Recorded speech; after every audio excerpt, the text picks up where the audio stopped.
Euh, En fait, la guerre du Golfe, pour moi, était un traumatisme assez profond parce que je me retrouve en train de bosser pour un journal américain. Bon, une fois à Paris, je faisais les deux, Washington Post et US News and World Report. Euh, donc, Alors, je couvre. tu étais à Paris, tu logeais où quand tu es arrivé? J'étais un Tu peu t'es retrouvé où? partout et après j'ai sous-loué un 12 mètres carrés dans le 6e à Vavin. Et je me rappelle quand mon père est venu à Paris et il est monté chez moi, il a regardé, il me dit, il est où le reste? Je dis non, c'est tout. Il m'a dit, tu fais tes bagages, tu rentres à la maison immédiatement. Anyway, donc je me retrouve je suis allée un peu partout. Au début, c'était en Arabie Saoudite parce que c'est là où les forces commençaient à se regrouper, mais surtout en Jordanie. On couvrait la guerre à partir ça, c'est avant la guerre. Euh, et je me suis retrouvée dans une position très bizarre où je suis arabe. Mais qu'est-ce que ça veut dire arabe vraiment? Moi, j'ai pas grandi. Enfin, j'ai grandi en Europe. Tu Et as grandi où? euh, En Europe dans... enfin, j'ai grandi en Angleterre, D'accord, mais dans je plusieurs reviendrai pays. Tu as beaucoup là-dessus. voyagé, on en Mais, parlera mais, tout à l'heure. mais je termine l'idée. J'étais vraiment déchirée parce que il y avait cette coalition mondiale pour écraser Saddam Hussein. Moi, j'étais pas pour Saddam Hussein, personne n'était pour Saddam Hussein, mais on n'arrivait pas à comprendre, bah, moi j'arrivais pas à comprendre, tout ça pour un bonhomme, I mean, qu'est-ce qui se passe? Et même les journalistes autour de moi, parce que là j'étais correspondante étrangère, donc tous les gens autour de moi, on était très peu d'Arabes, ils étaient réjouis de toute cette guerre qui allait mais anéantir la région. Et donc je me suis retrouvée dans une vraie réflexion d'abord, qui suis-je? What the hell am I doing? Je fais quoi? Et c'est quoi tout ça? Donc, et je me rappelle, il y a un moment très clé, euh, petit à petit, parce que ça a duré des mois tout ça, petit à petit, je parlais plus à personne, j'allais prendre mon petit déjeuner, je voulais pas parler aux gens et tout ça. Il y a un vieux qui travaillait pour, euh, il s'appelait Landry, ouais. Et c'est un vieux de Vietnam, c'est un bonhomme de 80 ans. Il est venu s'asseoir avec moi. J'ai dit, ok, whatever. Il m'a dit, t'as l'air déprimé. Et j'ai dit, oui, un peu. Il m'a dit, t'as bien raison. De mon temps, on était beaucoup de journalistes pas professionnels, non, beaucoup de journalistes professionnels et des soldats pas professionnels. De nos jours, il y a les soldats professionnels et le journalisme n'est plus professionnel. Donc je te comprends. Et ces mots sont vraiment restés avec moi parce que une fois dans le journalisme, j'y croyais vraiment. On dit toujours que le journalisme, c'est la première écriture de l'histoire. Mais je voyais bien ce que j'étais en train d'écrire n'avait rien à voir avec... Je savais même pas ce que c'était la réalité. Personne nous parlait que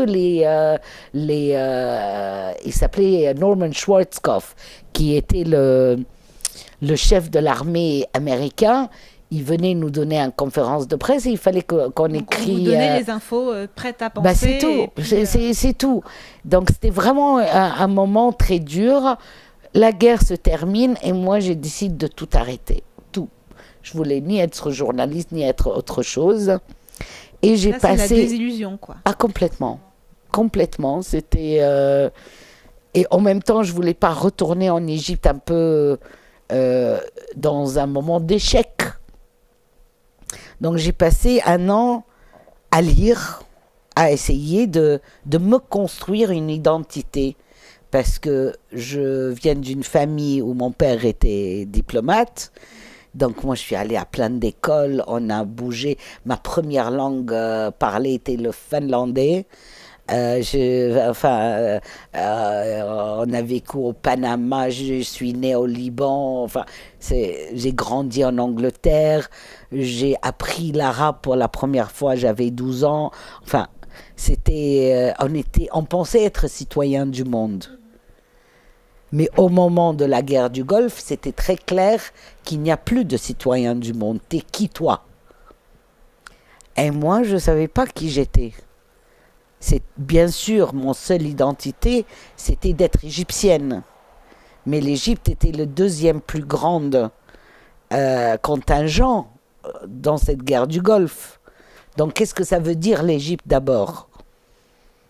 Donc je suis vraiment entrée dans plein de lectures et pour moi je suis sortie avec une clarté pour moi qui est encore ma réalité aujourd'hui. Oui, je suis égyptienne, mais l'Égypte fait partie de l'Afrique. Et c'est quand l'Égypte a décidé de tourner le dos à son profondeur naturelle et qui a décidé d'être dépendant sur l'Occident qu'on est devenu ce qu'on est aujourd'hui. Donc moi, je maintiens ma position en tant qu'Égyptienne, africaine d'abord. Et bien sûr, Cheikh Anta Diop et toutes ces... mais je cherchais vraiment, parce que je voulais savoir... Une autre chose qui me perturbait, c'est que pourquoi arabe était différent de tous les autres ethnies. Justement, ça, on va en parler parce que c'est quelque chose qui m'a toujours marqué chez toi. C'est que tu te revendiques comme africaine et c'est assez rare de la part de gens d'Afrique du Nord. C'est pas vrai. C'est pas vrai. C'est pas vrai. C'est bon, c'est un long débat celui-là. Mais pour moi, les Zoulous, mais les Peuls. Mais il y a des Peuls un peu partout sur le continent. Pourquoi l'ethnie Peul est regardée comme africaine et l'ethnie arabe qui reste en Afrique n'est pas considérée africaine? Donc je suis allée assez loin dans tout ça et l'argument auquel je fais face jusqu'aujourd'hui, c'est que c'est parce que vous considérez pas africain. C'est du n'importe quoi, c'est du blabla comme argument, parce que d'abord, on a tous été colonisés, on a tous été... Notre réalité, on ne la connaît pas, nos dirigeants essayent de forger ce qui les intéresse, donc on ne peut pas dire que nous, on veut ou on n'en veut pas. Nos livres d'histoire... en fait en sorte que le concept de diviser pour mieux régner est tellement bien intégré, et bien sûr le Nord qui était un peu plus développé à cause des côtes et à cause du commerce avec l'Europe, c'est la seule chose qui les intéressait. Donc il fallait faire cette coupure pour